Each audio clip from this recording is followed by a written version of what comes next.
এই সময় কিন্তু গ্যাস্ট্রিক জয়েন্টের ব্যথা, ত্বকের সমস্যায় ভুগতে পারেন এবং শেষ সপ্তাহে আপনার ইমিউন সিস্টেম কিছুটা দুর্বল থাকতে পারে। তাই এই সময় বিশ্রাম এবং পুষ্টিকর খাবার খাওয়া ভীষণ দরকার।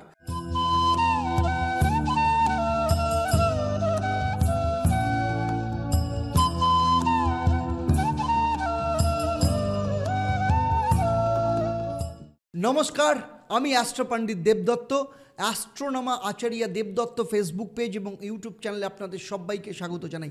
আজ আমি আপনাদের সাথে আলোচনা করতে চলেছি মীন রাশি বা লগ্নের জাতক জাতিকাদের ক্ষেত্রে মার্চ মাসের মাসিক রাশিফল, অর্থাৎ মার্চ মাসে কেমন থাকবে আপনাদের শারীরিক অবস্থা, আর্থিক অবস্থা, সন্তান ভাগ্য, বিদ্যা শিক্ষা, প্রেম, বিবাহ, বিবাহিত জীবন, চাকরি, কেরিয়ার, ব্যবসা, প্রত্যেকটা বিষয় ধরে ধরে ডিটেলসে আমি আপনাদের সাথে আলোচনা করব, একদম ডেট ধরে ধরে। সেই সাথে আপনাদের জন্য থাকবে মহা উপায়। মার্চ মাসে কি হবে, বাস্তু অনুযায়ী আপনারা কি কি পালন করবেন, কি কি মহা উপায় পালন করবেন, আপনাদের জন্য মার্চ মাসে শুভ রং কি হবে, কি কোন ডেট আপনাদের ক্ষেত্রে শুভ হবে এবং আপনাদের লাকি নাম্বারই বা কী থাকবে।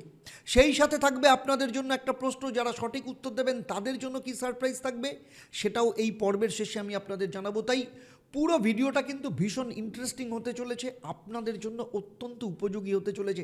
তাই পুরো ভিডিও শেষ অবধি অত্যন্ত মন দিয়ে দেখবেন এবং সেই সাথে যারা আমার চ্যানেলে প্রথমবার এসেছেন চ্যানেলটাকে সাবস্ক্রাইব করার সাথে সাথে নোটিফিকেশান বেল আইকনটাকে প্রেস করে রাখবেন এবং যদি ফেসবুক পেজে দেখেন অবশ্যই পেজটাকে লাইক এবং ফলো করতে ভুলবেন না। আমার এই আলোচনা আপনার জন্মরাশি বা লগ্ন এবং গ্রহদের গোচরের ওপর নির্ভর করে। তাহলে চলুন দেখে নিই, যখন মার্চ মাস শুরু হচ্ছে তখন মীন রাশি বা লগ্নের জাতক জাতিকাদের ক্ষেত্রে নবগ্রহের অবস্থান ঠিক এই রকম থাকবে। আপনার নিজের রাশি বা লগ্নে বুধ, শুক্র, রাহু বসে রয়েছে। তৃতীয় স্থানে বৃহস্পতি অবস্থান করছে। চতুর্থ স্থানে মঙ্গল বসে আছে, কিন্তু মঙ্গল এখানে বক্রী বা রেট্রোগ্রেড অবস্থায় রয়েছে। আপনার সপ্তম স্থান কেতু অবস্থান করছে। আপনার দ্বাদশ স্থানে রবি শনি অতি দারিদ্র যোগ তৈরি করেছে। এই মাসে রবি শনি বাদ দিয়ে কোনো গ্রহের কিন্তু রাশির পরিবর্তন ঘটছে না। বুধ 15 তারিখের পর, শুক্র 2 তারিখ থেকে 25 তারিখ অবধি মীন রাশিতেই বক্রী অবস্থায় থাকবে। প্রথম পরিবর্তন মার্চ মাসে হচ্ছে 15ই মার্চ, যখন রবি মীন রাশিতে অবস্থান করছে, আপনার রাশিতে যখন প্রবেশ করবে মীন রাশিতে। এছাড়া দ্বিতীয় পরিবর্তন, অর্থাৎ এই বছর যে 3টে বড় পরিবর্তন হচ্ছে তার প্রথম পরিবর্তন হতে চলেছে সেটা হচ্ছে 29শে মার্চ। শনিদেব 30 বছর বাদে আপনার রাশিতে প্রবেশ করতে চলেছে এবং আপনার রাশিতে প্রবেশ করার মধ্য দিয়ে শনির 7.5 দ্বিতীয় চরণ শুরু হতে চলেছে। তার প্রভাব নিয়েও আমি এখানে আলোচনা করব। তাহলে চলুন দেখে নিই প্রথমেই আপনাদের শরীর স্বাস্থ্য কেমন থাকবে। শরীর স্বাস্থ্য নির্দেশ করে প্রথম ভাবের ওপর। প্রথম ভাবের অধিপতি গ্রহ বৃহস্পতি তৃতীয় স্থানে বসে আছে। বৃহস্পতি এবং শুক্র দুজনের ক্ষেত্র বিনিময়ের মাধ্যমে দৈত্যগুরু যোগ তৈরি করেছে। ষষ্ঠ স্থান রোগকে নির্দেশ করে, রোগের কারণকে নির্দেশ করে। ষষ্ঠ স্থানের অধিপতি গ্রহ দ্বাদশ স্থানে বসে আছে। 15 তারিখ অবধি এখানে অতি শত্রুযোগ তৈরি করবে। রবি শনি বসে আছে।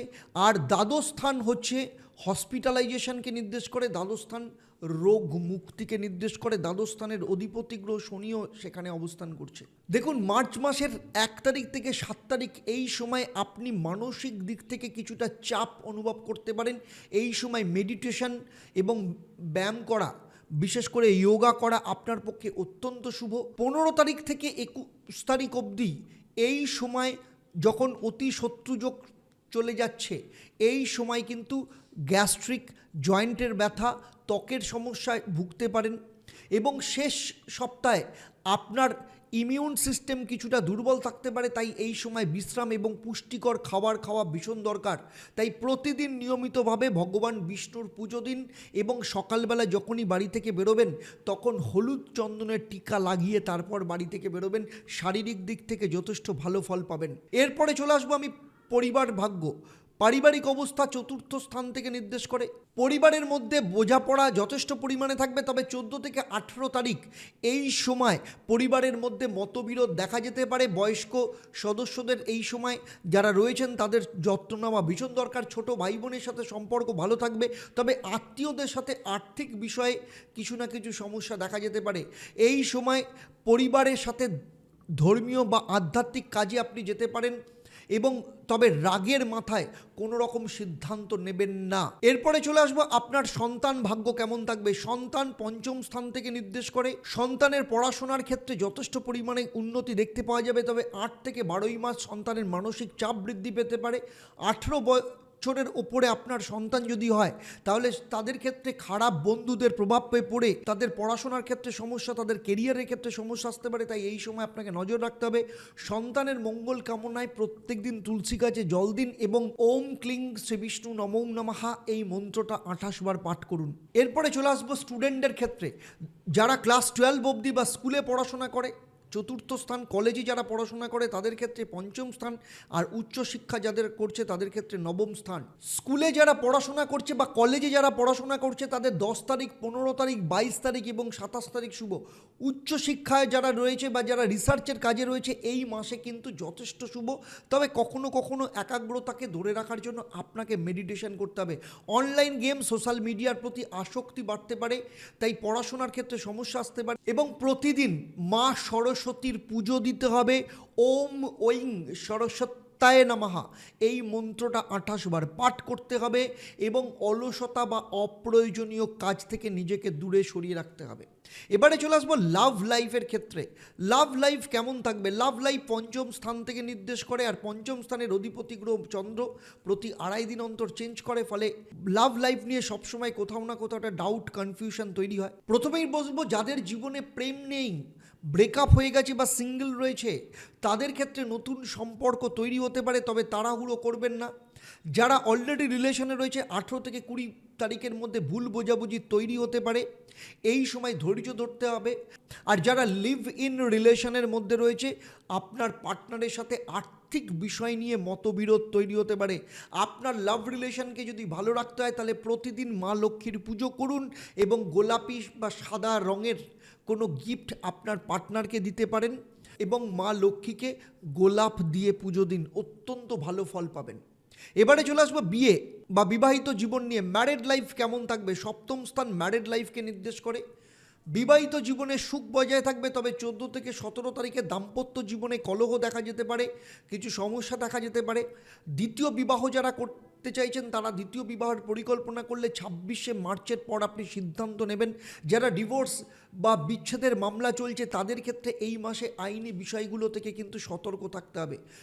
আপনার বিয়ে, বিবাহিত জীবন এবং সেকেন্ড ম্যারেজ হোক বা ডিভোর্স, সমস্ত প্রবলেম যেগুলো চলছে সেগুলো থেকে বেরোনোর জন্য প্রতি মঙ্গলবার এবং শনিবার হনুমান মন্দিরে যাবেন, হনুমানজির পুজো দেবেন এবং সেখানে গিয়ে প্রদীপ জ্বালিয়ে হনুমানজির পুজো দেবেন। আর প্রত্যেক দিন নিয়ম করে হনুমান চল্লিশা পাঠ করবেন। প্রত্যেক সোমবার শিব মন্দিরে যাবেন, শিবলিঙ্গে জল ঢালবেন এবং প্রত্যেক দিন নিয়ম করে শিবের মন্ত্র পাঠ করবেন।